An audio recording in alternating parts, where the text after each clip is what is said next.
Uang fisik bukanlah satu-satunya alat transaksi jual beli saat ini. Halo Lek, kembali lagi di channel PSB Crew. Kali ini saya akan membahas tentang sistem pembayaran non tunai atau cashless.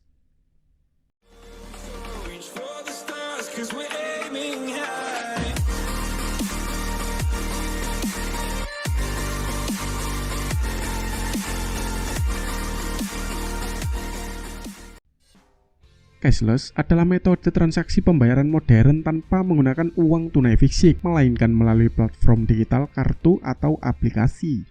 Sistem ini memanfaatkan teknologi internet untuk memindahkan saldo dari pembeli ke penjual, menjadikannya lebih praktis, aman, dan efisien.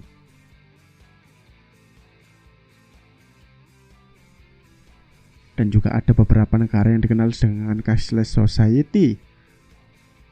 Cashless society adalah konsep ekonomi di mana transaksi keuangan dilakukan secara non-tunai, didominasi penggunaan metode digital seperti kartu kredit atau debit, e-wallet, dan QR code. Swedia memimpin sebagai negara paling cashless, diikuti oleh Kanada, Inggris, Prancis, dan Amerika Serikat. Negara-negara ini memaksimalkan infrastruktur digital untuk efisiensi transaksi harian. Berikut adalah beberapa negara yang sudah menerapkan sistem cashless society. Swedia, di mana uang tunai hanya digunakan kurang dari 9% dari total transaksi dan menerapkan fully cashless. Kanada, dengan lebih dari 70% pembelian pribadi menggunakan kartu. Cina didominasi oleh penggunaan mobile payment seperti Alipay dan WeChat Pay, bahkan untuk transaksi kecil.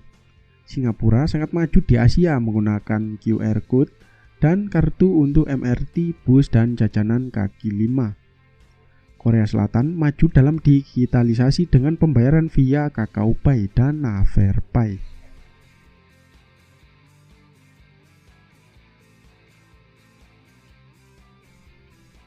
Perkembangan di Indonesia.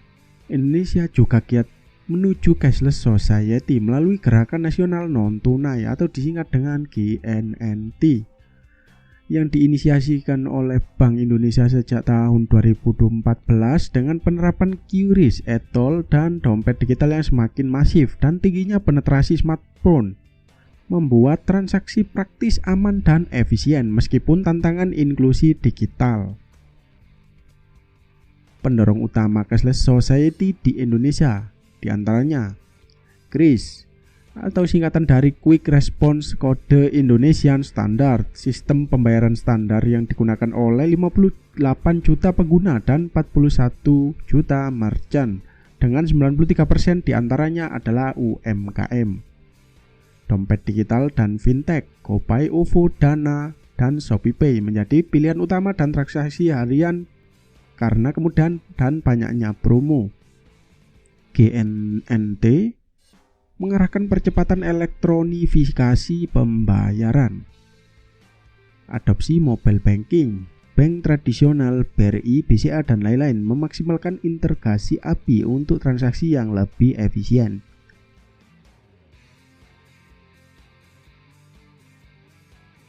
Walaupun sistem cashless sangatlah praktis dan aman, namun sistem ini juga belum sempurna dan memiliki kelebihan dan kekurangan. Kelebihan: praktis dan aman. Transaksi lebih cepat tanpa uang fisik. Keuntungan pertama yang jelas terasa adalah transaksi menjadi sangat mudah. Anda bisa membayar apapun, kapan saja dan di mana saja tanpa harus pergi ke ATM. Sistem pembayaran digital juga aman karena dilengkapi kode PIN atau kata sandi pribadi dan mengurangi resiko perpindahan bakteri. Keamanan dan transparansi mengurangi risiko perampokan uang tunai dan pencatatan otomatis memudahkan pelacakan keuangan. Efisiensi UMKM, pencatatan transaksi otomatis mempermudah pengelolaan bisnis.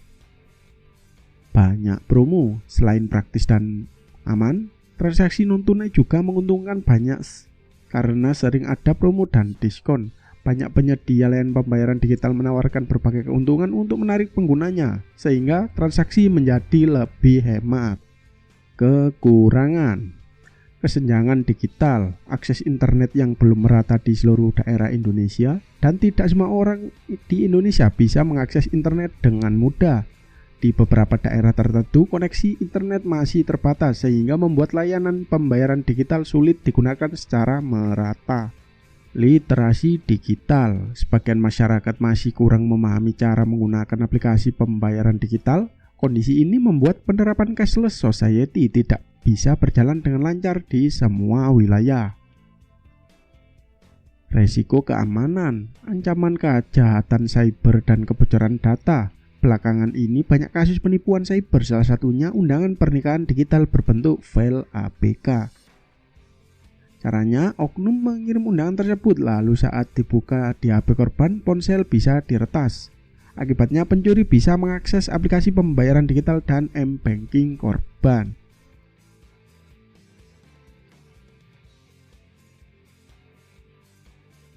Masa depan cashless. Kris antar negara. Kris sudah dapat digunakan di beberapa negara Asia Tenggara seperti Malaysia, Thailand, dan Singapura. Ekosistem digital, transaksi tidak hanya mengganti uang tunai tetapi menghubungkan seluruh rantai bisnis dari konsumen hingga lembaga keuangan.